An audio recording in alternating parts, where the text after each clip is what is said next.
생생하게 상생하며 YTN 라디오 생생경제. 안녕하세요. YTN 라디오 생생경제 김혜민입니다. 대한민국 항공계의 두 날개, 대한항공과 아시아나항공의 수장들에게 큰 변화가 생긴 어제와 오늘입니다. 어제 조양호 한진그룹 회장이 대한항공 사내이사 연임에 실패했죠. 며칠 전 아시아나항공은 작년 감사보고서에 감사 의견 한정을 받은 바 있는데요. 이에 대한 책임을 지고 오늘은 박상구 아시아나항공 대표가 회장직에서 물러났습니다. 대한민국 항공계의 두 날개답게 두 항공사의 갑질도 나란히 폭로된 바가 있었죠. 생생경제에서도 두 항공사의 직원분들을 인터뷰한 적도 있었는데요. 수장들의 퇴진으로 두 항공사의 새로운 날개가 달아질지 아니면 더 추락하게 될지는 두고 봐야 할 것 같습니다. 오늘 YTN 라디오 생생경제는 조양호 회장의 대한항공 사내이사 연임을 둘러싼 논란에 대한 토론으로 함께합니다. 문자 참여와 유튜브, 보이는 라디오로 여러분과 함께하고 싶어요. 많이 참여해 주세요. 2019년 3월 28일 YTN 라디오 생생경제 지금 시작합니다.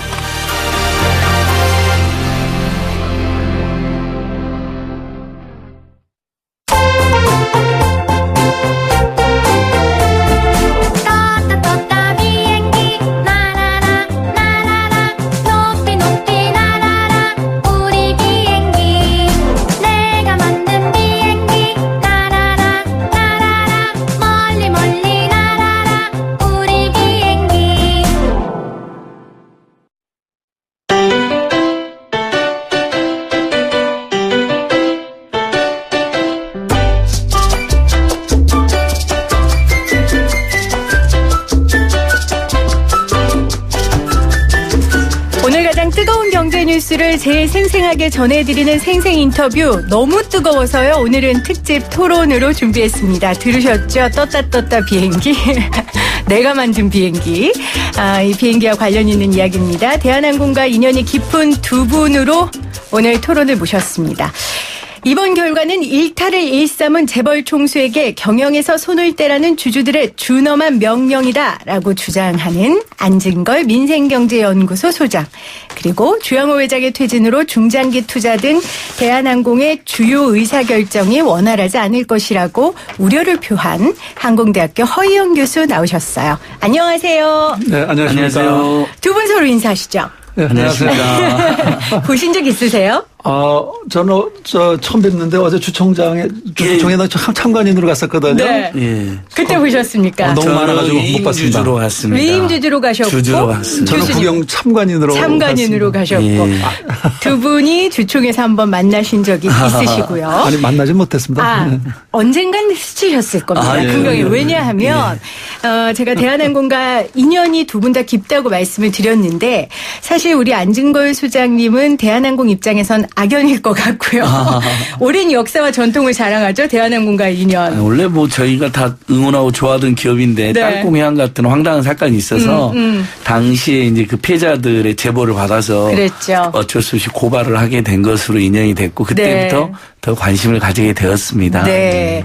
그런 인연이 있으시고, 우리 허희영 교수님이야 항공 전문가시니까 대한항공에 대한 연구를 누구보다 많이 하셨을 거고요. 그래서 오늘 이제 입장이 아주 극명하게 다른 두 분을 모시고 제가 몇 가지 질문을 드릴 겁니다. 그 질문에 대한 답변을 두 분께서 해주시면 되고요. 청취자 여러분들도 들으시면서 어떤 분의 말이 나는 더 동감이 간다. 이분의 이야기는 좀 이런 부분이 조금 궁금하다 하시는 분들은 샵 0945 우물정 0945로 문자 보내주시면 됩니다. 오늘 제가 선물 많이 풀겠습니다. 여러분들도 토론에 함께 참여해 주시기를 바랍니다. 자, 준비되셨죠? 네. 네. 자, 첫 번째 질문입니다. 조양호 회장이 어제 이제 사내이사 연임을 못했는데 그가 정말 떠난 게 맞냐 아니냐라는 질문입니다. 안진걸 수장님 어떻게 생각하십니까? 떠난 게 맞냐? 일단 yes or no로 대답해 주세요. 반은 떠났습니다. 반은 떠났다? 등기 이사에서 퇴출되셨으니까요. 네. 교수님은요? 최대 주주이니까요. 네. 경영에서는 놓는다 하더라도 여전히 영향력을 갖게 되죠. 여전히 영향력을. 그럼 두 분 다 이제 비슷한 말씀이세요. 네. 그렇죠? 네, 저는 이제 반은 맞는데 네. 오죽하면 주주들이나 국민연금이나 소액주주나 애국주주 연대에서 반대표를 행사했고 최초의 사례를 만들었겠습니까? 네. 그럼 그걸 겸하게 수용해야 될 텐데 자기는 한진칼의 대주주고 미등기 상태로도 얼마나 경영에 참여할 수 있다라는 식으로 네. 결국은 총수 일가가 그 회사를 자기 거인 것처럼 이렇게 오만한 모습을 보여줬다고 생각해요. 저는 바로 국민들이나 주주들이 그런 오만함과 독선 전횡에 대한 심판을 이번에 가했다고 생각합니다. 네. 어제 대한항공에서 이제 입장을 보였죠. 사내 이사 연임만 못했을 뿐이고 경영권을 박탈당한 건 아니다라고 얘기를 했습니다. 교수님께서는 그럼 어떻게 생각하십니까? 조양호 회장께서 공식적으로 경영 참여를 표명하진 않았죠. 다만 대한항공의 경영에 있는 임원들이 입을 통해서 경영을 떠나시는 건 아니다라고 이제 당연한 얘기를 한 것이고 네. 지금 공식적으로야 당연히 등기이사에서 삭제가 되는 것이기 때문에 경영에서는 이제 공식적인 활동을 못 하는 거죠. 다만 그 한진그룹의 최대 지주로서 네. 그것조차 하지 않는다면 그건 사유권의 문제죠. 아, 그래요? 실질적인 주인인데 가장 지분을 많이 가지고 있는 사람으로서 누가 경영을 맡더라도 그분의 영향력을 받지 않을 수가 없는 거죠. 그러면 허 교수님께서는 사내이사가 되지는 않았더 할지라도 뒤에서 혹은 막후 정치라고 표현하는 분들도 있는데 최대 주주기 때문에 경영권에 참여할 수 있다라고 보시는 거예요? 경영 활동에. 경영을 직접 지휘는 못하죠. 못하지만. 그러나 이제 삼성의 예를 들면 되겠죠. 이건희 회장께서 물러났지만 여전히 삼성그룹의 영향 지금이야 그렇지 않지만 이건희 이 회장을 두더라도 지금 부회장에 대해서 네. 삼성그룹에서 영향력이 있는 것처럼 최대 주주로서 영향을 갖게 되는 거죠. 영향을 공식적인 갖게 활동은 된다. 물론 안 하죠. 네. 네, 최대 주주로서 영향력이야 그가 저희가 어떻게 인위적으로 배제할 수가 없는 거니까. 하지만 오죽하면 주총에서 처음으로 네. 총수 일가가 퇴출되는 결과를 낳았는지 겸하게 생각한다면 지금 현재 조은태 아드님이 대표이사로 여전히 있거든요. 네. 그분에 대해서도 또 역시 만약에 평가가 안 좋다 하면 다음에 주주들이 판단할 부분이지만 사회적으로 책임을 지는 모습은 필요하다고 생각합니다. 만약에 계속해서 조 회장이 경영권에 좀 영향을 미친다 하면 아까 제가 듣기로는 참여연대에서 소송이나 고소를 하겠다라고 제가 얘기를 들은 것 같은데요. 이제 저는 현재 참여연대 일하는 네, 건 아니고 네. 제가 예전에 땅콩회항을 고발하던 시절 그다음에 조양호 회장 일가가 횡령 배임, 갑질, 밀수 이런 의혹이 있을 때 고발했던 인연이 있지만 네. 지금 이제 민생경제구소로 완전히 네. 별개 활동을 하고 있는데요. 당연히 책임 있는 이치 없는 이가 경영권을 행사해가지고 회사에 또 손을 끼친다 계속해서 그럼 그건 주주대표 소송의 대상이 될 수도 있고 네. 현재 이미 횡령이라든지 배임이라든지 경영자로서 중대한 흠결에 대한 여러 재판이 진행되고 있기 때문에 네. 심지어는 자기 집에 수리하는 비용 우리는 다 우리 국민들 힘들게 돈으로 자기 돈으로 하죠. 이분들 회사 돈으로 그걸 했다는 의혹까지 받고 있거든요. 몇십억을. 그러면 사실은 대한항공이나 한진그룹에서 손을 떼는 게 맞는 건데 다만 그 인위적인 수단은 없기 때문에 네. 민영사적인 대응을 향후에 여러 시민단체들이 강구하겠다. 이제 이런 입장으로 제가 확인하고 왔습니다. 예. 자, 그러면 제가 두 번째 질문을 드리도록 하겠습니다. 어제 주주총회 이야기를 조금 더 해볼 텐데요. 조 회장의 퇴진은 국민연금의 뜻이었다. 아니면 다수주주의 뜻이었다. 자, 우리 안진걸 수사님. 일단은 국민연금은 11.56%를 가지고 있잖아요. 네. 근데 어제 반대표는 36%가 나왔습니다. 2배가 넘는 이들이 국민연금에 공감하기도 했고 또 국민연금 상관없이 반대 의사를 일찌감치 밝혀오기도 했고 세계 최고 또 국내에서도 큰 의결권 자문 회사들도 반대 입장을 많이 냈습니다. 네. 그런 면에서 국민연금이 반대 입장을 정한 것도 도움이 되었지만 어찌 보면 이미 3분의 1이 넘는 많은 주주들이 내가 투자한 주식의 가치가 오히려 떨어지고 배당도 적극적으로 하지 않고 오히려 총수일가의 탐욕만 배를 불리는 이런 형태의 문제가 있다라고 이미 입장을 먼저 정한 게 아닌가 이렇게 충분히 추정이 가능할 것 같습니다. 네. 허 교수님은 어떻게 생각하십니까? 어제 말씀하신 대로 이걸 좀 잘 봐야 돼요. 대한항공의 정가는 매우 특별한 경우에 해당하죠. 네.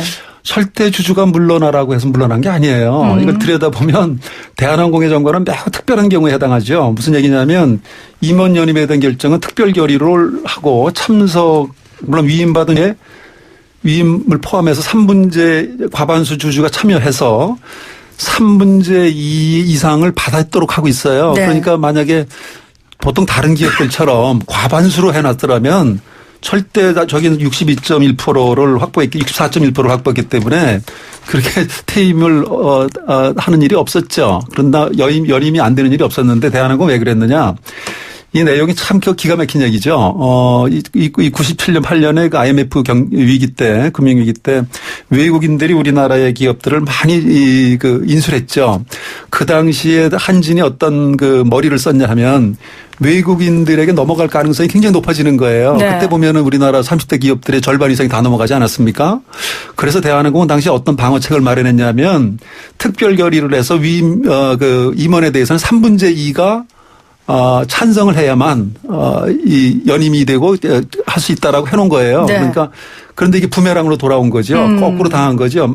무슨 얘기냐면 절대 다수는 64.1%는 연임에 찬성한 겁니다. 네. 그리고 사실은 3분의 1이 넘는 사람들이 이거에 대해서 반대를 했기 때문에 절대 다수가 뭐 그렇게 해석을 하면 안 되죠. 네. 그러니까 대한항공에 특별한 그 사정이 있는 거죠. 정관의 문제가 있는 겁니다. 현대나 삼성이었던 이런 일이 없죠. 허 교수님은 절대 다수의 뜻이 아니었다라고 그럼요. 말씀을 하셨어요. 안 소장님은 거기에 대해서 하실 말씀 있으세요? 절대 다수. 그러니까 찬성이 64% 이제 네. 반대가 36%였는데 뭐 64%가 절대 다수라고 보이지는 않고요. 그리고 그 정관을 지금 주주들이 만든 것도 아니고 본인들이 그렇게 물론 이제 주주총회에서 정관이 통과됐겠지만 이사회에서 의결해서 안건으로 낸 거잖아요. 네. 본인들이 필요해서 그렇게 냈고 결국 그걸로 부결이 됐으면 깨끗이 받아들여야지. 36%는 반대했지만 64%는 찬성했으니까 사실은 절대 다수는 여전히 우리 편이다 이런 해석은 과도하지 않겠습니까?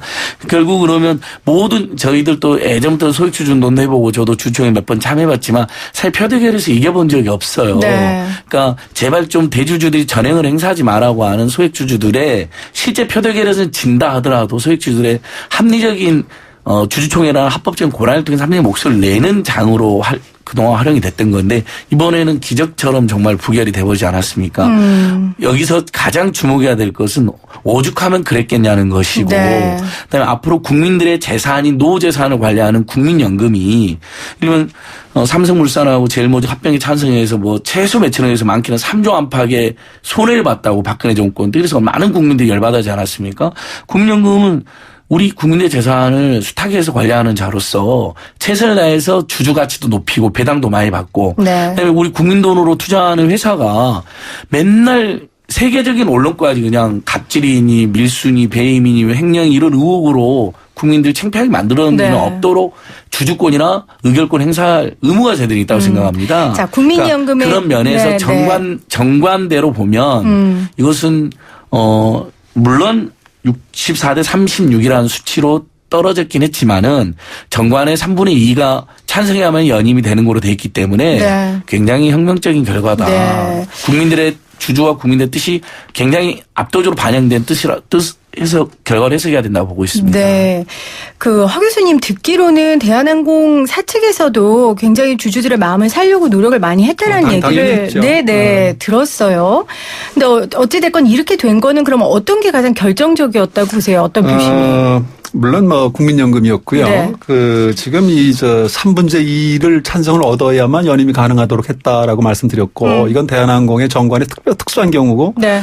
이걸 무슨 이사회에서 결의해가지고 된 게 아니고 이사회에서 결의한 다음에 어제 있었던 주주총회에서 모든 주주들의 동의를 받은 거예요. 그러니까 조영 회장이나 경영진이 마음대로 한 게 아니라고요. 네, 네. 그리고 어제 같은 경우에는 사실 국민연금이 그렇게 의결권 행사를 하는 게 아니에요. 왜냐하면 국민연금이라는 데가 국민연금은 지금 650조, 앞으로 아마 700조, 1000조, 1200조 계속 가지요. 네.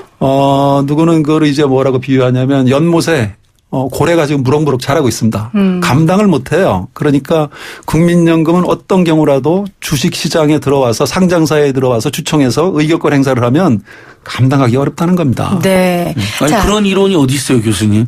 국민연금도 주주인데 모든 주주는 주주권과 의결권 행사할 권리가 있는데. 근데 누구의 주주의 동의를 얻어야 되냐면 전 국민의 동의를 얻지 않았어요.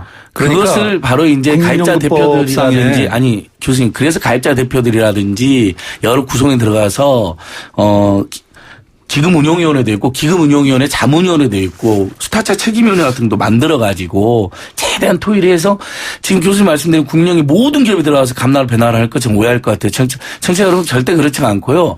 정말 문제가 있는 기업에 한해서 그것도 상당한 사회적 논의와 그 이른바 수탁자 책임위원회라는 이런 여러 가지 절차를 거쳐서 네. 거기서 합의가 이루어지거나 대다수가 동의해야만이 제한적으로 의견을 내는 겁니다. 그게 이번에 대한항공에서 참으로 작용했던 건데 지금 우리 국민들 여론에 보면 대한항공에 대한 지탄이 압도적이거든요. 그리고 우리 국민들의 노후 자산이 오히려 주가가 떨어졌다. 그리고 창피해서 투자 못하겠다. 이런 여론이 많았기 때문에 이례적인 결정을 한 겁니다. 네, 예. 교수님. 국민연금은 88년에 만들어질 때 국민연금법의 기본 취지는 뭐냐면 말씀하신 대로 우리 국민들의 노후 생활 보장을 이제 법제화하고 강제화한 거죠. 사실 세금을 내는 겁니다. 그런데 이 국민연금이라고 하는 것은 뭐냐 하면 두 가지의 토끼를 잡아야 돼요. 그러니까 안정적으로 자금을 관리해야 됩니다. 네. 이걸 가지고 리스크한데 투자해도 안 되고 그러면서 수익률을 극대화해야 돼요. 그래서 저는 국민연금을 3년간 경영평가했던 사람으로서 어떤 생각이 드냐 하면 야, 이 국민연금이 이거 잘못되면 나라 망하겠구나.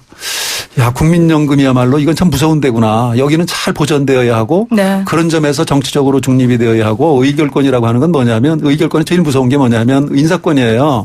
인사권 가운데 경영자를 갈아치운 거죠. 네. 그렇게 되면 이제 권리를 행사했어요. 그 뜻에는 뭐냐면 국민의 뜻이다라고 하는데 전 국민이 정말 뜻을 물었느냐는 거예요. 지금 여기 수탁위원회가 엊그저께 장론을 했지만 의논하고 기금운용위원회도 위원장도 지금 사실 청와대나 정부의 영향을 받거든요.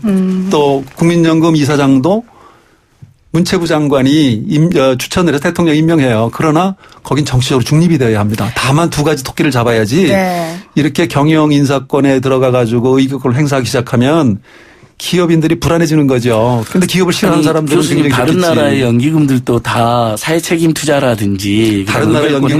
행사합니다. 우리나라처럼 이렇게 예. 거대한 기업이 없어요. 국민연금이 세계 몇 위인지 아세요? 알죠. 뭐 5위권 안에 들어가는 5위는 이제 조금 있으면 1위가 됩니다. 예, 예, 1위가. 예. 그래서 그러니까요. 미국 같은 경우는 다 쪼개져 있어요. 예. 아니 어쨌든요. 어쨌든이 아니고 중요한 국민연금이 얘기예요. 투자를 했는데 주식이 계속 떨어지고 그게 총수 일가 때문에 손해를 봐요. 그럼 국민들이 그거 당하고 있어야 되나요? 얼마나 떨어졌나요? 그거 아세요 혹시? 주가가 떨어졌잖아요. 아니 예. 그러니까 저 땅콩 갑질부터 시작해서 예. 2년 주가가 동안 올랐나요? 대한항공이 어떻게 움직였나요? 주가가 올랐어요, 떨어졌어요. 땅콩 갑질에서 선생님. 문제 법적 교수님. 제도가 막 국민연금이 그래서 사법처리가 밝힌 시작이 이유가 되면 기업 가치 훼손과 주주권 그게 무죄 침해 선고가 이익이 되면 있다고 다시 올라요. 알겠습니다. 제가 두 분의 이야기를 땅콩이랑 유죄 선고 됐잖아요. 무슨 자, 유죄 선고가 잘 돼요. 들었습니다. 유죄 선고가 네, 그거를 됐잖아요. 2년간 한번 추적해 아니 그 보세요. 총수 일가가 저지른 행동이 지금 대법원에서 확정이 안 됐다고 해서 그게 사실이 없다고 보시면 안 되잖아요. 그런데 여러 이미 가지에- 확정된 사실이 너무나 많잖아요. 근데 그것이 여러 개가 입건이 된 거죠. 예? 근데 뭐 항로 자, 교수님은 뜨겁습니다. 자, 교수님은 그냥 잠시만요. 거기를 자, 소장님. 잠시만요. 봐주기를 작정하신 것 같아요. 자. 그런 행동을 했는데도 자, 잘못된 봅시다. 행동을 했는데도 내가 여기서 일단은 말하는 거는 자, 책임을 지죠. 잠시만요. 일단은 우리가 국민연금 이야기로 지금 옮겨져 왔어요. 그래서 국민연금 본질에 대한 이야기를 하고 있는데 지금 교수님께서는 이 대한항공의 주총 결과에 영향을 끼친 건 연금사회주의다. 그러니까 국민연금이 정치적인 이유로 관여해서는 안 된다는 거고 우리 안승걸 수장은 이거는 주주자본주의에 의한 거다. 이건 정말 자본주의의 실현이다. 라고 이야기를 하시는 거예요. 지금 사실 두 분이 입장을 이야기하고 있지만 정말 이렇게 두 분의 생각처럼 지금 많은 분들이 이렇게 갈라져서 생각을 하고 있습니다.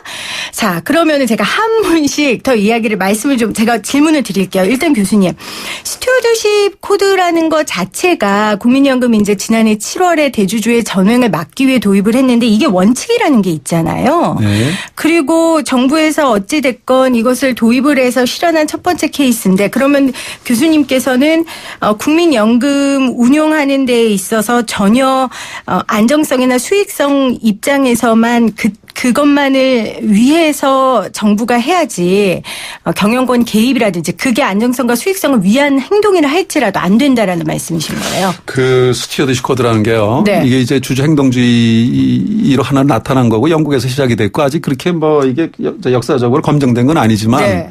뭐냐 하면은 분명히 나는 주인인데 그 회사에 한 몇 주라도 가지고 있는데 과연 그거를 행동하지 못하거든요. 그래서 그것을 어떻게 하면 수탁을 받아서 그걸 대행해 줄까 하는 네. 것이 이제 스튜어드십이거든요. 집사란 뜻이에요.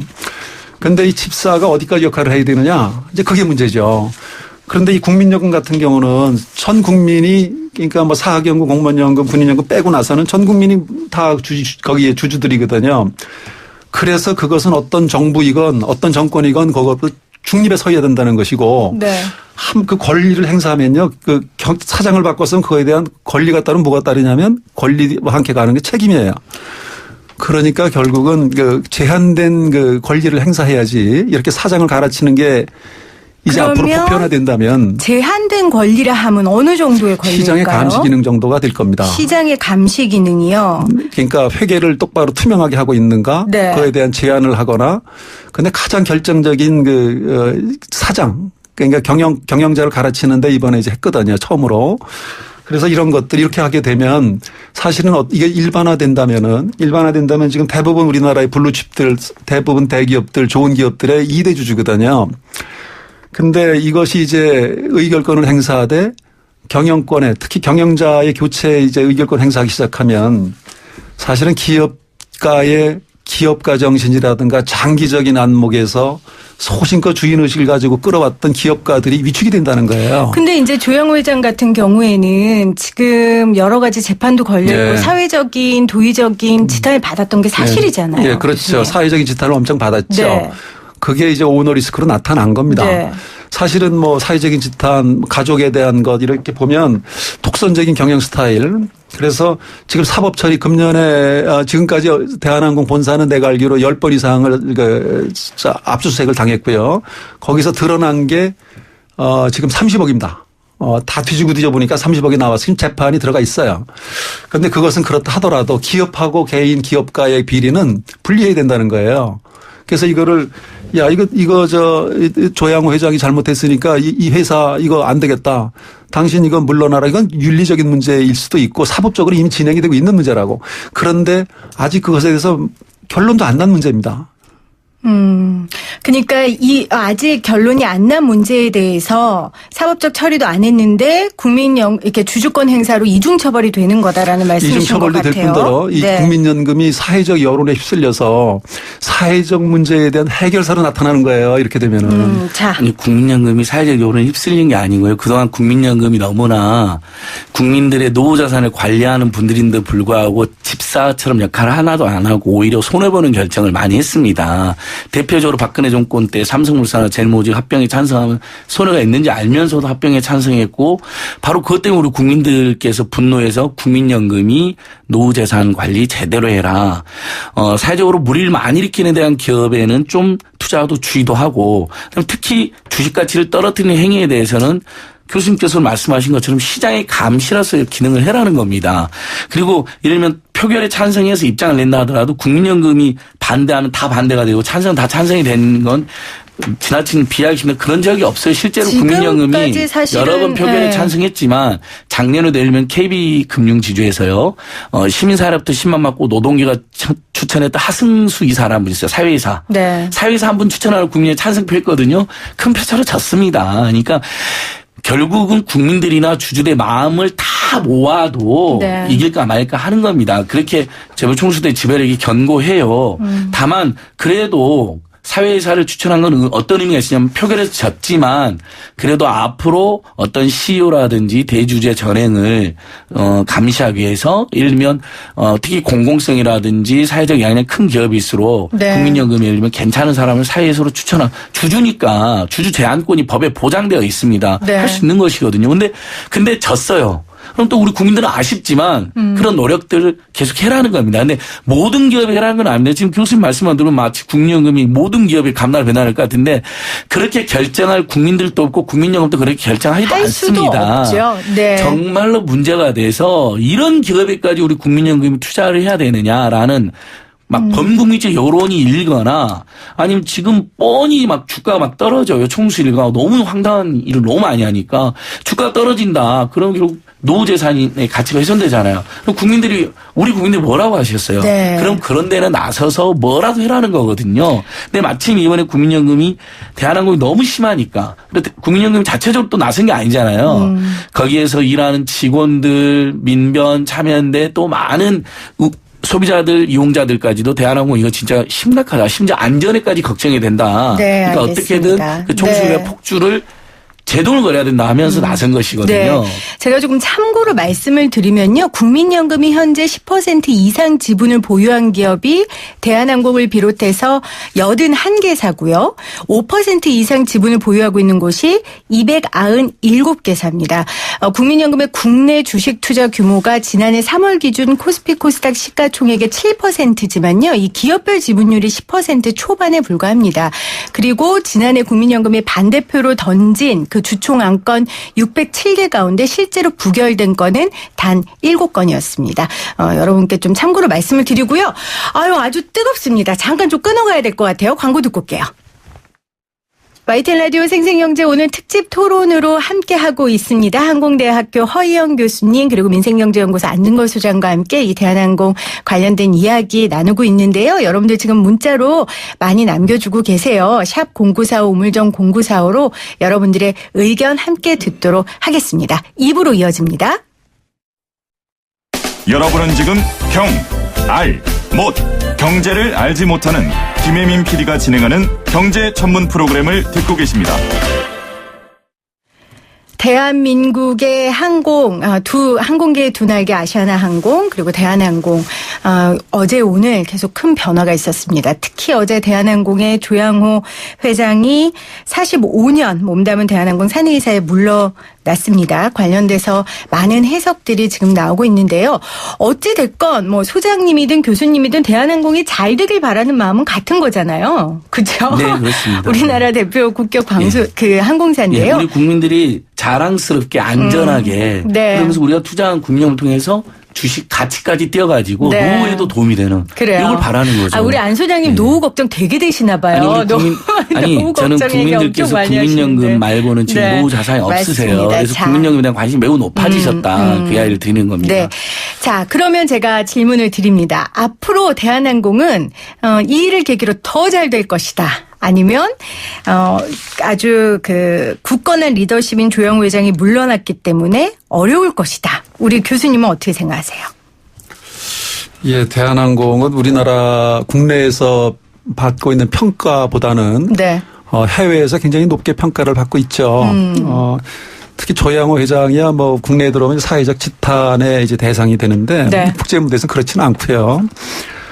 지금 대한항공이 50주년인데 50년간 세계에서 제일 큰 항공사는 이제 미국의 항공사들입니다. 유나이티드, 델타, 아메리칸 이런 항공사들 또 일본에는 잘이 있고요. 지금 안하로 바뀌었지만 이런 데들 보면 지난 2008년 금융위기라든가 9.11 테러라든가 2001년에 그런 걸 보면은 전부 국가에서 그 아쉬운 손을 벌려가지고 구제금융을 받았습니다. 일본 항공은 아예 망했고요. 2010년에 완전히 망해서 국가가 13조를 퍼부어가지고 지금 회생이 됐죠. 이거에 비해서 대한항공은 그동안 국가에서 한 번도 손을 벌린 적은 없어요. 그리고 지금 그 대한항공이 지금 이 조양호 회장이라는 사람이 그렇게 욕을 먹어도 경영은 참 잘했다. 제가 이제 경영학을 가르치는 사람으로서 들여다보면 대한항공의 안전도는 세계 1위입니다. 그걸 뭘로 볼 수 있냐면 그걸 원래는 이제 광고를 못하게 돼 있지만 세계에서 가장 연간 보험료를 작게 내는 회사입니다. 그러니까 세계적으로 대한항공 98년 그 괌사고 이후에는 사고가 없어요. 그러니까 가장 안전한 항공사를 만들었고 지금 세계적인 레피트의 평판이 굉장히 잘 형성돼 있는데 자, 그건 왜 그랬느냐. 결국 주인이 있는 오너 경영을 계속 해왔던 겁니다. 그런데 반면에 잘은 망했죠. 망한 이유는 이제 그야말로 국민의 기업을 만들었죠. 87년에 다 국민의 기업을 만들고 대주주를 안 만들어놨어요. 네. 그러니까 공무원들이 낙하산으로 계속 따라 들어갔죠. 그래서 10년이 지나고 15년이 지나면서 부실징후가 나타났고 2010년에 완전히 파산하고 상장이 폐지됐습니다. 그런 것을 보면 앞으로 제가 대한항공의 앞날을 본다면 이제 전문 경영 체제가 들어오거나 네. 이제 뭐가 할 텐데 과연 주인 의식을 가지고 욕을 먹더라도 회사 내에서 밖에서 욕을 먹더라도 정말 장기적인 관점에서 안전에 힘쓰고 네. 그러는 경영이 물론 그렇게 돼야 됩니다. 그렇게 돼야 됩니다. 그러나 그런 점에서 우리가 좀 관심 있게 지켜봐야 된다. 그런 점에서는 좀 우려가 저는 오히려 큽니다. 우려가 크다. 경영은 인기로 하는 게 아닙니다. 네. 지금 뭐 우리 국민들께서 또는 이번에 반대표를 던진 분들이 그냥 인기 투표하신 것처럼 교수님 말씀 들으면 굉장히 서운하겠네요. 자, 근데 어저께 조 회장 연임 부결되자마자 네. 주가가 2.5% 오른 거 마감돼서 주식이 올랐더라고요. 그 시장에서는 저는 투자자들이나 주주들은 굉장히 정직하고 정확하다고 생각합니다. 그러니까 오히려 오너 리스크가 일정하게 제거가 되고 네. 제약이 있을 거라고 예정되니까 오히려 주가가 오르잖아요. 그러니까 결국 이러면 교수님 말씀처럼 이렇게 훌륭한 회장님이 갑자기 타격을 입었으면 주가가 떨어져야죠. 안 그렇잖아요. 그쪽에서 예, 설명드릴게요. 시장에서는 당연히 여러 반응이 나올 수 있지만 오너 한 사람의 여러 가지 전행과 여러 가지 의혹으로 인해서 책임을 일부 물었다고 해서 대한항공이 바로 망하는 것도 아니고 망해서도 안 되고 망할 수도 없습니다. 그 이사들 여전히 있잖아요. 아드님도 이사에 계시고 그리고 한진칼이 지주회사로서 지배력도 행사하고 있고요. 네. 그래서 다만 어쨌든 최근에 발생했던 기업의 평판을 훼손하고 주주의 가치, 주식의 가치를 떨어뜨린 행위에 대해서 누구라도 책임을 물을 수 있는 것이고 그래서 국민연금까지 가서 해서 지극히 주주 자본주의 하에서 네. 주주들이 일부 연합해가지고 책임을 물은 너무나 주주 자본주의 행동입니다. 그래서 주가가 올라가지고 이득까지 이어지는 이것이 무슨 연금사실이라는 것은 저는 가짜뉴스라고 보고 있고요. 그다음에 조양호 회장이나 조중훈 선대회장이 뭐 잘한 것도 있죠. 우리가 그걸 언제 한 번이나 부정해봤습니까? 안전하게 운영해 주시고 이런 것도 다 고마운 일이죠. 하지만 땅콩 회항 때부터 시작해서 오히려 오너일가 가장 무섭다. 가던 비행기를 뒤로 돌려가지고 사무장을 외국에서까지 내리게까지 만드는 정도면 오히려 위험한 거 아니냐. 그리고 그런 일들이 그때 분명히 국민들이 제발 그러지 말아라고 이게 그냥 일반 사업도 아니고 우리 국민들 모두의 목숨을 걸고 타는 대한민국을 대표하는 비행기 안전사업인데 네. 제발 그래서 안 된다고 그렇게 이야기했는데 그 후로 거의 그 총수 일가의 전형은 개선이 되니까 더 심해졌거든요. 그러니까 오너 리스크가 사라진 거다. 예. 오히려 예, 사라지니까 오히려 주가도 시장에 뛰었고 반영된 앞으로도 거고. 예를 들면 조양호 회장이 설령 경영 일선은 없다고 해서 네. 대한항공 이사회도 있고 아드님도 있고 그런데 바로 뭐 타격거나 망하지는 않을 거라는 네. 겁니다. 주가가 지금 물론 이 주가가 앞으로 어떻게 될 것지는 더 지켜봐야 되지만 네. 예전에도 우리나라 재벌 대기업 총수들이 구속됐을 때요. 예를 들면 어떤 분들은 마치 이제 그 기업 망한다. 아무 결정도 못한다. 큰일 났다 했는데요. 통계상으로 황당하게도 그분이 구속됐을 때 그 그룹의 주가가 네. 더 올라가가지고 사람들 모두가 이렇게 묘한 표정을 지을 수밖에 없었던 일이 있었습니다. 네. 아까 주식에 대해서 주식 오른 거에 대해서 교수님 말씀하실 거 있다 그러셨는데 경영학과 교수니까 또. 네. 이 주가가 올랐어요, 어제. 네. 그래서 저도 이제 보는데 뭐 주가를 이렇게 봐야 됩니다. 이번에 이제 강성부 KCGI 펀드가 이겼죠. 결국은 KCGI 그러니까 이번 어제 그것은 뭐 대단한 뭐 누구는 뭐 이게 대단한 혁명처럼 보이는 뭐 대단한 일을 했다고 하는데 사실은 사모펀드하고 국민연금이 손을 잡은 겁니다. 네. 그런데 이제 문제 눈여겨볼 것은 그 KCGI 사모펀드 강성부 펀드가 그 개선안을 요구했던 내용을 들여다보면 자, 이거 지금 대한항공 왜 비업무용 자산 많이 가지고 있느냐? 호텔 왜 이렇게 수익도 안 나는데 이런 것도 정리 안 하느냐? 왜 저 김해공항에 있는 항공우주사업본부는 이거 저 분사시키지 않고 계속 끌어안고 가느냐? 또 왜 비행기 이렇게 저 종류가 많냐? 좀 단순화해라. 내가 그걸 보면서요. 네. 아, 이거 굉장히 위험한 발상이구나. 이게 바로 이제 주주들하고 단기 차익을 노리는 주주들하고 장기적인 주인하고의 차이입니다. 네. 사실은 저 주식 살 때 누구나 싸게 사서 비싸게 팔려고 하죠. 싸게 사서 비쌀 때 던지고 나가는 겁니다. 그런 점에서는 다 먹튀죠. 네. 지금 이게 당장은 이제 이게 만약에 조양호 회장의 이 스타일이 바뀌면 이제 이 사람이 퇴진했으니까 대한항공은 지금 알짜배기 회사거든요. 수십 년 동안 쌓아놓은 게 많죠. 자, 자산 팔아먹어. 원하는 대로 비행기 단순화시켜. 비행기를 단순화시키면요. 소비자들 편익이 줄어요. 왜냐면 항공사는 돈을 벌지. 그러나 편익이 줄죠. 네. 그다음에 항공우주사업본부 저거 정리해라. 정리하면은 다른 회사가 되는 겁니다. 비행기 사면서 그 업세수로다가 물량 받아가지고 우리나라 지금 부품 산업 일으키고 있는데 분사시켜버리면 자, 거기 직원들도 어떻게 됩니까? 직원들도 아마 스스로 발등 찍을 수도 있어요. 사실 노조에서 원하는 대로 한다면. 그래서 당장은 주가가 오르는 이유가 바로 이건 뜯어먹을 게 많습니다. 그런데 장기적으로 주가가 그대로 남아있을까요? 그렇지 않습니다. 네. 몇 년, 앞으로 3년, 5년을 장담한다고요? 아마 그렇지 않습니다. 네. 장기적으로는 무척 내려갈 수도 있다. 아니, 이건 그게 우려된다. 교수님이 무슨 예언가도 아니신데 너무 단정적으로. 그다음에 지금 갑자기 KSGI 얘기를 여기서 해야 합니까? 이번 대한항공 주총에서는 KSGI가 없는데 KSGI는 작년 8월에 생겨서 한진칼의 지금 지분을 가지고 있지. 대한항공 이번 대한항공 주총에는 그분들 오지도 않았고요. 그 사람들 주주제안도 하지 않았습니다. 방금 교수님 말씀하신 주주제안은 한진칼에 거기서 시작이 된 거잖아요. 주주제안을 일부 했죠. 내일 한진칼 주총이 또 있어요. 아주 이례적인 어떤 특정 주주 그룹의 과도한 제안 하나를 소개해가지고 마치 국민연금 스튜어디십 코드나 또는 정말 그 기업의 가치가 오르고 주주들이 제대로 이익이 보호된다고 생각하는 사람들이 다 마치 일부 그러니까 사모펀드의 어떤 욕심과 비슷하다고 평가하시는 우를 범하고 있는 것 같습니다. 근데 그렇지 않아요. 그리고 과도하게 주장한 일부 이번 예를 들면 현대자동차 주총에 여는 데서도 보면요. 우리 국민들이 좀 걱정하는 사모펀드들의 과도한 주장 있잖아요. 다 부결됐습니다. 거기에 예를 들면 어느 시민단체나 소액주주도 함부로 손 들어주지 않습니다. 당연히 국민연금도요. 딱 봐서 이게 예를 들면 먹튀자본에 특히 외국계 먹튀자본에 공개가 갔다면 절대 손 안 들어주죠.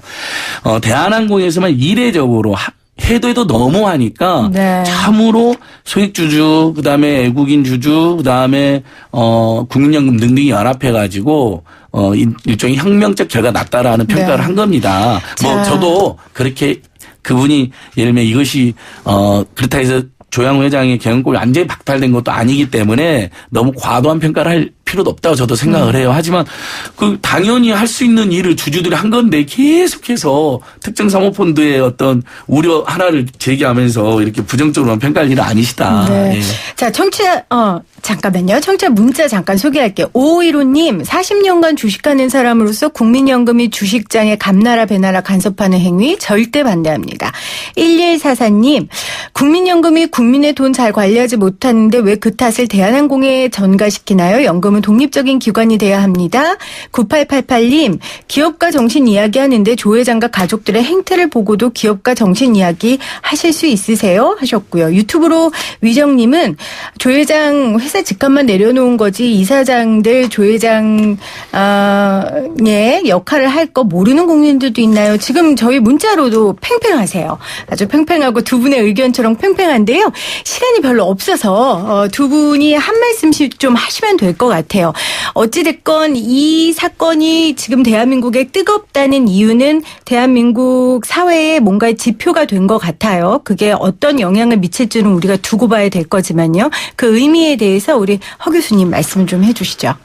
예, 이번에 물론 그 주주의 의결권 행사가 실제로 힘이 있다는 걸 어제 보여줬고요. 네. 앞으로 아마 이것에 대해서는 우리의 그 기업의 문화 전반이 이제 바뀌는 계기가 될 걸로 생각이 되고요. 그러나 이제 이게 부정적인 변화, 우려되는 변화는 뭐냐면 앞으로 국민연금이 이렇게 의결권에 이렇게 적극적으로 나설 때, 경영권에 들어올 때, 네. 과연 지금 기업가 정신이라고 하는 게 뭐냐면 이제 리스크를 테이킹하는 거거든요. 내가 책임질 테니까 나 따르라. 망해도 내가 앞서가겠다. 그런 정신은 주인이 가능한 것이지 전문 경영은 못하는 겁니다. 네. 왜냐하면 내년 벌써 1년 후에 결산이 중요하기 때문에 장기적인 투자, 연구개발 이런 점에서는 기업가 정신이 위축될 수 있다는 것이고요. 당장 문제는 이제 주가 하락을 싫어하는 주주들의 눈치를 봐가면서 경영을 해야 된다. 그런 네. 문화가 된다면 과연 지금까지 우리 경제를 끌어왔던 이 대기업들 그리고 이 재벌이라고 하는 게 우리나라에서 참 나쁜 단어입니다. 이건 이제 반기업 정서가 그만큼 형성이 되어 있으나 그러나 외국에서 재벌은 이제 고유명사가 아니라 보통명사입니다. 한국의 경제를 끌어온 독특한 문화가 있는 거죠. 그 기업에. 그런 점에서 재벌을 우리가 나쁘게만 볼 것은 아니다. 다만 달리 보면은 우리가 나쁘게 문어발이고 좋게 보면 다각화거든요. 위험 분산인 거죠. 선택과 집중하고 다른 네. 거죠. 네. 자, 그런 점에서 이번에 볼 때 그냥 사회적으로 저 사람은 갑질을 하고 물컵을 던졌고 가족이 형편없다. 그러면 그건 사법 처리하면 됩니다. 지금 뭐 관세법에 걸려 있고 뭐 배임에 걸려 있으면 그걸 사법 처리 시키면 되는 것이지. 네. 이거를 가지고서 이제 앞으로 국민연금이 나서 가지고 국민들의 분노를 해결하겠다고 나서기 시작하면 앞으로 무섭게 책임이 뒤따라야 되지 네. 않는가 하는 생각이 드는 거죠. 그러니까 기업들이 공격적인 투자나 연구개발에 쏟아부어야 할 자원을 앞으로 이렇게 된다면 경영권 방어에 쏟을 것이다. 결국 국민들의 피해로 돌아올 것이다라는 말씀이시고요. 우리 안 소장님. 난 참 답답합니다. 조 회장은 아무 문제가 없는 것처럼 이야기하세요. 본인이 아니, 조 회장 사법 처리 받으면 돼요. 문제가 없는 게 아니죠. 270억 대 횡령 배임 혐의로 재판에 받고 있고요. 예를 들면 구체적으로 자기 집, 자기 돈을 써야 될 돈도 엄청 많은 사람이 일반 국민도 대출받아 힘들게 고치는 자기 집을 회사 돈을 써갔다는 구체적 진술가 나와 있는 상태입니다. 이런 일이 반복되니까 주주들이 예를 들면 회사 돈을 빼돌리는 집단이라는 관심을 가지게 된 겁니다. 그런 문제의식을. 그게 확정된 사실은 대법원 판결이 아직 안 나 있긴 하지만요. 그리고 기업가 정신, 사업가적 모험 그런 건 예를 들면 그걸 누가 문제 삼겠습니까? 네. 오히려 장래 국민연금 소액주주들은 그렇게 해서 기업이 잘할 수 있도록 자본을 조달해 주는 역할을 우리가 하겠다는 주주 자본이라고 제가 몇 번을 말씀드리지 않습니까? 근데 왜 자꾸 불법 비리, 배임, 횡령 네. 그다음에 노동자들이나 직원들이나 소비자들 기만하는 행위, 짓밟는 행위를 하냐는 거죠.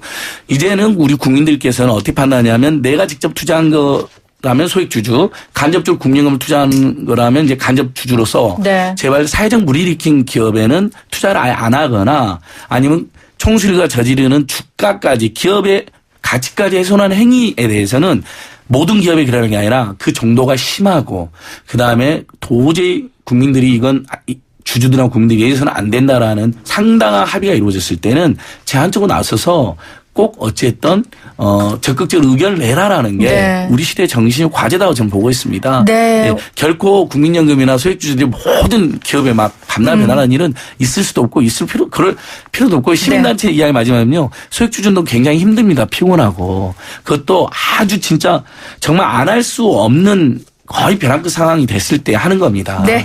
자, 너무 뜨거워가지고요.